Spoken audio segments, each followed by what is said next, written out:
بسم الله الرحمن الرحیم. السلام علیکم ګران ملګرو. د ټیم کې زه موجود یم د مردان په روډ باندې د سرزي منډۍ سره او دا اهل یعنی علاقه راوتې ده او دلته چې کوم دي اوبه راغلي دي او ډېر زیات نقصان یې کړی دی، د خلکو کورونه ډوب کړي دي. دا سیلاب د وجې نه دا متاثرین لګیا دي چې موږ ته ګورنمنټ هیڅ قسمه ریسپانس نه راکوي. موږ د ایم ان ای د ایم پی ایس سره رابطې وکړې، د ډي سی صاحب سره موږ رابطې وکړلې او موږ ته چا هیڅ قسمه د مدد لپاره آفر رانه کو. او دلته چې کوم دی د غریبانو خلکو کورونه او د زندګۍ ټوله سرمایه تباه کړله، اوبه راغلي دي، په کورونو کې داخل شوي دي او ډېر زیات نقصان یې کړی دی. دا مردان 400 روډ دی، دا مکمل بند دی، دا تاسو کتلی شئ.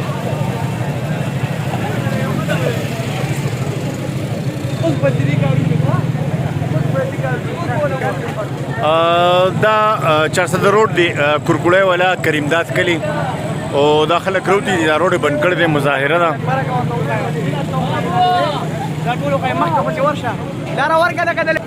دا وګوره دا خلک راوتي دلته او د خلکو چې کومه سرمایه وه د زندګۍ، د خلکو کورونه ډوب شوي دي په اوبو کې او د حکومت د طرف نه هیڅ قسمه څه فیسیلیټیز اویلیبل نه دي، نه څه د امداد لپاره څوک راغلل.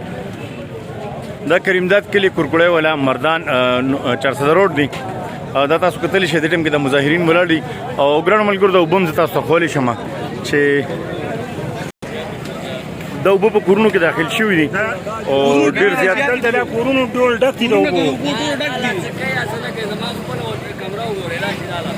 ګرانو ملګرو دا 400 نوشهره روډ دی او دا تاسو کتلی شئ چې د لارې د کوڅې د کورونه د اوبو نه ډک دي او د دې خلکو د زندګۍ سرمایه چې کومه ده، کوم د غریبۍ کورونه چې کوم سامانونه وغه ټول په اوبو کې ډوب دي او انتهایی مشکلات دي خلکو ته ډېر زیات. دا کوم پیج ضروره